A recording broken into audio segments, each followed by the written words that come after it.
What is going on YouTube? Chronos here and welcome back to my PSO2 video. So before we get started, I do want to apologize. You guys might hear a little bit of extra noise in the background.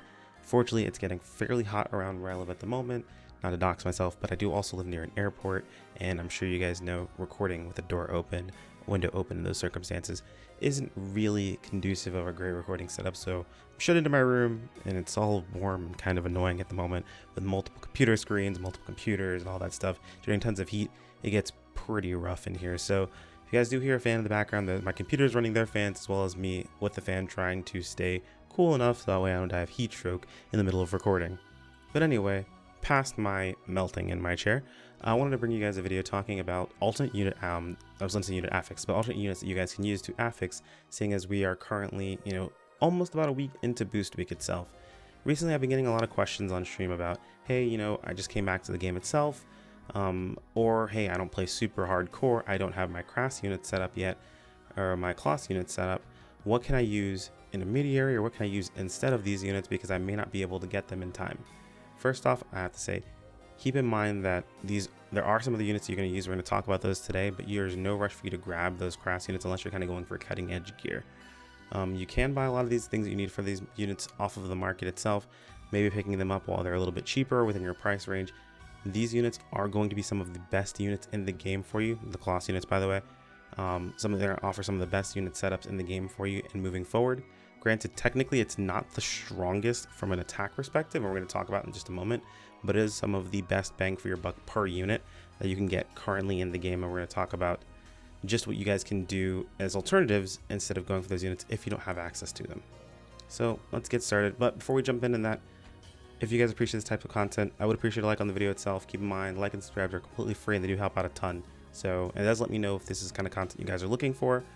And if I should continue doing content like this moving forward into NGS. So just as a heads up, some of these units are going to be repeats of basically our previous videos of us talking about units from beforehand. And there's going to be one special setup that we're going to talk about as well afterwards. But just because these units are still very useful, they're still great units to hold on to, and they're fairly easy to get a hold of at the moment. So my first go-to unit that if, let's say, I did not have a Crass unit setup or a Klauz unit setup that I was going to go for is pretty much the Trailblazer units. The reason why I recommend these units is because they can be purchased right off of the market for a decent price. I mean, granted, they're not super cheap, but you can get them off of the market for a pretty decent price itself, and you can upgrade these with simply stones that drop off of Persona. Now, if you're someone who doesn't have access to running Persona with a huge group, I believe Caro did a video showing that you can solo Persona on a lower difficulty fairly easily. I haven't gotten this permission yet, so at the time of recording this video I haven't talked with him yet, but I plan on double checking with him to see if I can go ahead and post a link to his video in the video description. I'm sure he'll be cool with it, but super chill video. I would definitely recommend checking it out. It makes for farming up a pretty good set of units fairly easily. Essentially, you're looking at a set of units that have 100 HP, 16 PP, and 65 all attack. Very solid, very good units itself, fairly defensive, fairly offensive, just really good well-rounded units that I recommend mostly to everyone to get a hold of if they can't get anything else.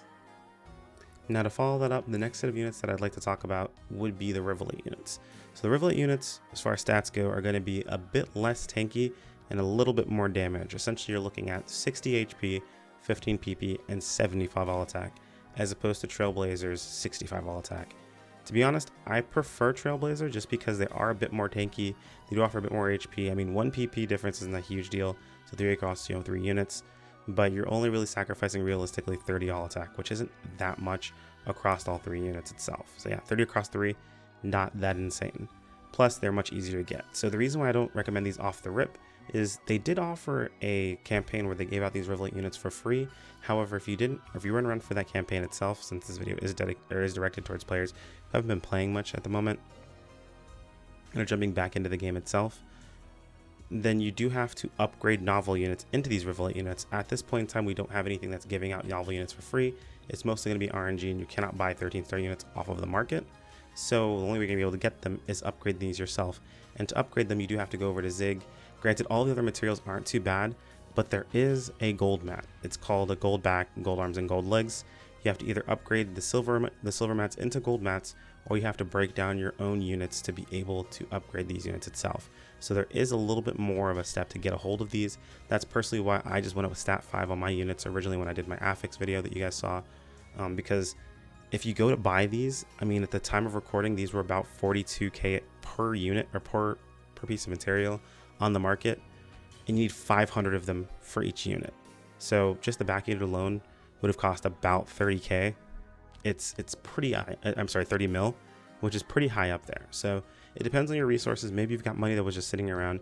Maybe you came back into tons and tons of money, and you're like, you know what? I want to get that little bit of extra damage. I'm not concerned about the HP. I'm not concerned about the PP. I'm not concerned about the defense. I can go for it. Well, then more power to you. I say go for it. And plus, you can use these units as a part of an affix formula later if you decide that you want to go ahead and set up even better units for, like, say, you know, the quote-unquote god units, the Klauz units. Now, my third set that I want to talk about are the Atlas units.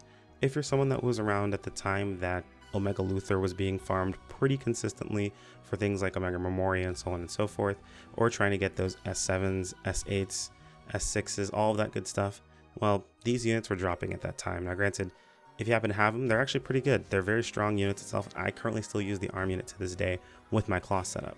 They're 100 HP, 11 PP, and 90 all attack. Pretty solid units overall. The big thing is there's no way to get them outside of getting them as a drop. So you're pretty much battling against RNG. I only recommend going for these if you already have the units themselves and they're just kind of sitting in your bank doing nothing. Outside of that, I would probably say don't worry too much about this. Again, I'm going to default right back to the very beginning and say just go Trailblazer.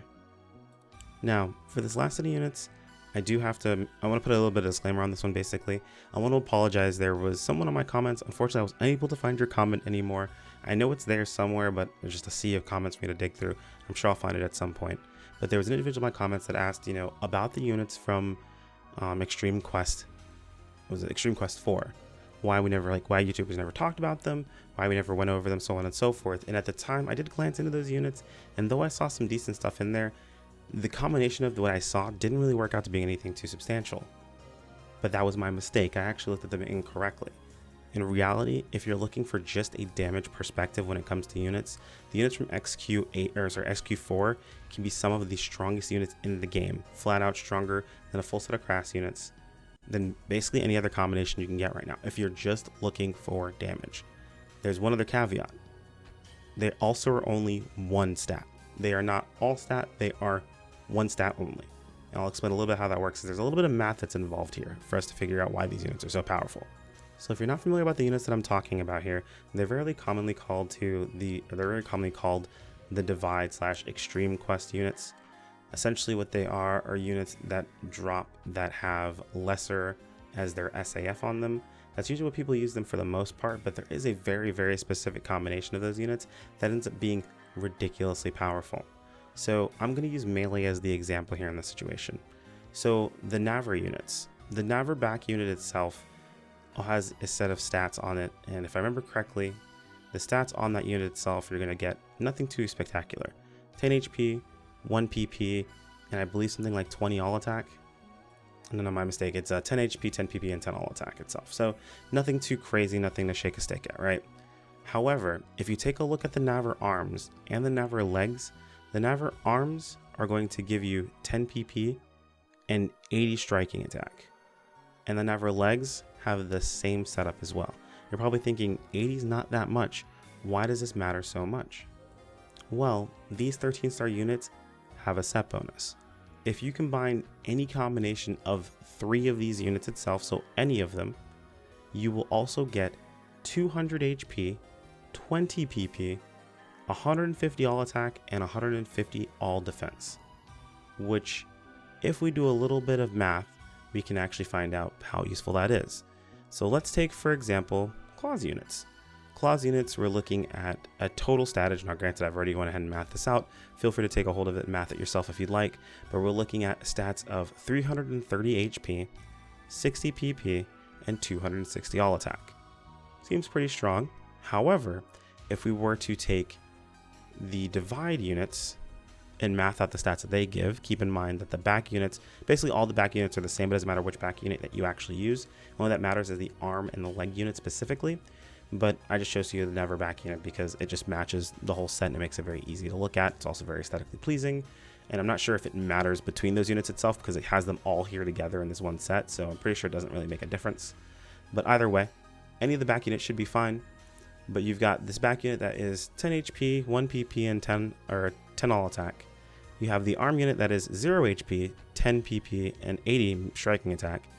0 HP, 10 PP, and 80 striking attack for the leg as well. And then, of course, that crazy chunk of stat you're getting, 200 HP, 20 PP, and 150 all attack, will actually net you a grand total of 210 HP, 41 PP, and 320 all attack, putting it above the crass units by about 60 main stat. Now I said all attack, but in reality it's only actually 320 main stat. You're actually not getting all of this all attack because you're losing out about 160 of it in just main stat only. Now granted, if you're a class that's only worried about one stat, this is extremely powerful. However, you do have to sacrifice 120 HP and 19 PP to gain that extra chunk of attack. Now, if you're a class that doesn't need that extra PP and that doesn't need that extra HP, honestly, it's a pretty solid trade-off. If I was someone who's only looking towards some speed running things that are in current PSO2, then I probably would be looking towards getting these units. Honestly, I was highly considering picking them up if I already had them. Unfortunately, the arm and the leg unit don't drop from Cradle, which is where most of these units are actually dropping from right now. Only the back unit does. You would have to farm XQ4 to do that, and at the moment I'm not really worried about farming XQ4 itself. Plus it would cost me more augmentation transfer passes to utilize them and so on and so forth. But either way, I did want to bring these units to your attention because they are extremely powerful if you're looking to eke out that extra bit of damage. And it is unfair of me not to talk about them after telling someone else that they weren't worth it, because honestly, I was wrong. They absolutely were. I do want to speak to those sorts of things whenever I make those mistakes. So anyway, guys, hopefully this helpful anyone who is trying to push that extra bit of damage itself.